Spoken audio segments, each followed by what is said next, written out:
Big TV భక్తి సమాచారం WhatsApp ఛానల్లో జాయిన్ అవ్వండి. అన్ని విశేషాలు ఎప్పటికప్పుడు తెలుసుకోండి. నమస్కారం. ఆండాల్ తిరువలిగలే శరణం. 9వ பாசுரம். தூமணி மானத்துச் சுற்றம் விளக்கெரிய தூபம் கமலத்தெழுநலை மேல் கண் வளரும் மாமன் மகளே மணிக்கதவன் தாழ் திரவாய் மாமிர் அவளே யுழப்பிரோ உன்மகள்தான் ஊமையோ அன்று செவிடோ அனந்தலோ ஏமுப்பெருந்தையில் மந்திரப்பட்டாளோ மாமயன் மாதவன் வைகுண்டன் என்றென்று నామాం పలవం నవిన్రేలో రంబావాయ్. ఈ 9వ పాసురంలో అసలు ఎంతో అద్భుతమైన వర్ణన. అసలు వింటుంటేనే అసలు చెవులకు ఒక శ్రవణానందంగా ఉంటుంది.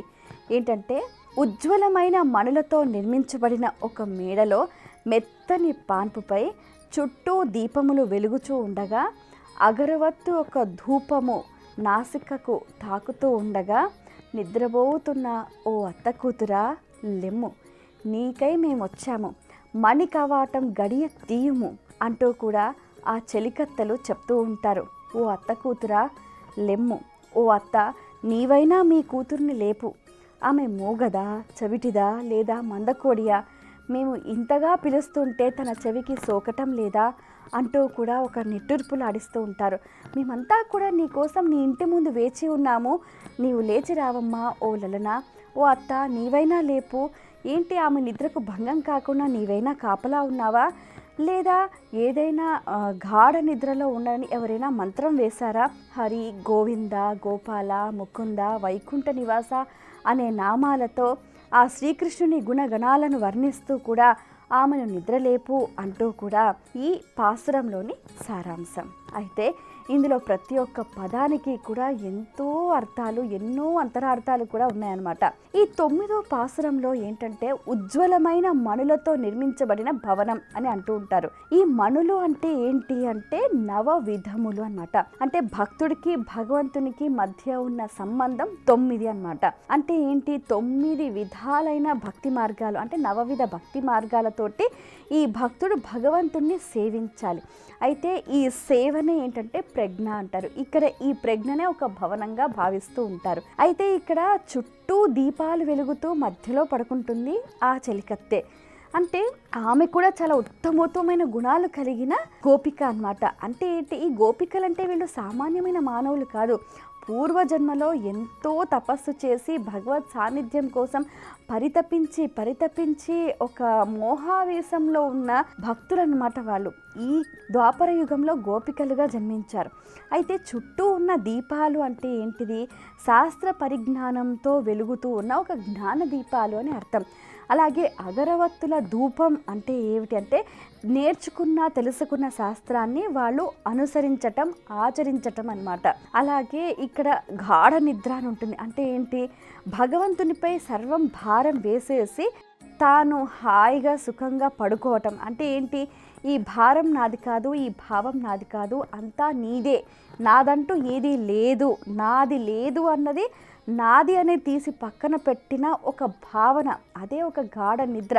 ఇప్పుడు మనం నిద్రపోయినప్పుడు మనం ఎవరము అనేది మనకు స్పృహ ఉండదు కదా. ఆ తత్వాన్ని ఇక్కడ వీళ్ళు చక్కగా వర్ణిస్తున్నారు. ఇక్కడ మణి కవాటం యొక్క గడియ తీయుము అని అంటూ ఉంటారు కదా. అసలు ఈ మణులతో నిర్మించిన ఈ తలుపులు అంటే ఏంటిది అని అంటే మోహావేశంతో ఉన్న అహంకార మమకారాలు అన్నమాట. వాటిని తొలగించి తలుపు తీసి మాకు దర్శనం ఇవ్వు అంటూ కూడా ఆ గోపకాంతులు ఎంతో చక్కగా వర్ణిస్తూ ఉన్నారనమాట. ఇక్కడ నీకోసం మేమంతరం కూడా వేచి ఉన్నాము, మేమంతా కూడా కృష్ణుణ్ణి చేరటానికి వెళుతున్నాము, కాత్యాయని వ్రతం ఆచరిస్తున్నాము, శ్రీవ్రతం ఆచరిస్తున్నాము. ఈ వ్రతంలో నీవు కూడా భాగస్వాములై మాతో పాటు కాదు మాకు ముందు నువ్వు నిలబడి చక్కగా మమ్మల్ని ముందుకు నడిపించు అంటూ కూడా ఓ అత్త కూతురా లెమ్ము అంటూ కూడా గోపికలు ఎంతో మృదుమధురంగా కూడా వారు ఆ నిద్ర లేపుతూ ఉన్నారు. ఇక్కడ నిద్ర లేపడము అనే దాంట్లో కూడా ఎంతో ఔచిత్యం ఉందన్నమాట. అంటే ఏంటి?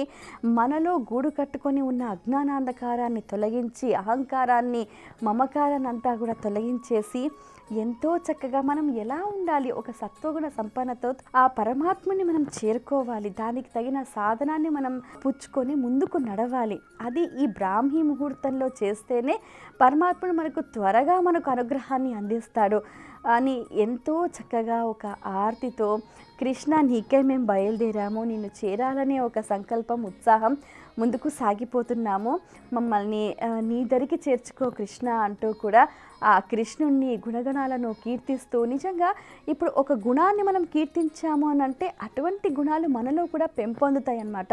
ఇప్పుడు మనకు ఒకానొక వేదవాక్యం కూడా ఉంది, నా రుద్రో రుద్రమర్చిమెతని, అంటే రుద్రుడు కానివాడు రుద్రుడిని అర్చించలేడు అని. అలాగే మనం భగవంతుణ్ణి సేవిస్తున్నాం, భగవంతుణ్ణి చేరుకుంటున్నాం అంటే ఆ భగవద్ గుణతత్వాలు కూడా మనలో పరిపూర్ణంగా నింపుకోవాలి. అయితే ఇక్కడ ముఖ్యంగా ఏంటంటే ఒక భగవంతుణ్ణి చేరుకోవటానికి భక్తుడికి ఉండవలసింది ఏంటి అని అంటే నిస్వార్థమైన భక్తి అన్నమాట, ప్రేమపూరితమైన భక్తి అన్నమాట. అది ఎలా ఉంటుంది అని అంటే ఏ రకంగా అయినా ఏదైనా కూడా అంతా నీవే, అంతా నీదే, నాదంటూ ఇక్కడ ఏదీ లేదు అన్న ఒక భావనతో అంతా నీదే కృష్ణ అంటూ కూడా సాగిపోతూ ఉన్నారు. అయితే ఇందులో ఈ పాసురంలో 9వ పాసురంలో తిరుమలి చెయ్యాళ్వార్ అనే ఒక గోపికను వీళ్ళు మేల్కొల్పుతూ ఉన్నారు. ఇది ఇందులోని సారాంశం. స్వస్తి. For more videos like this, subscribe Big TV channel.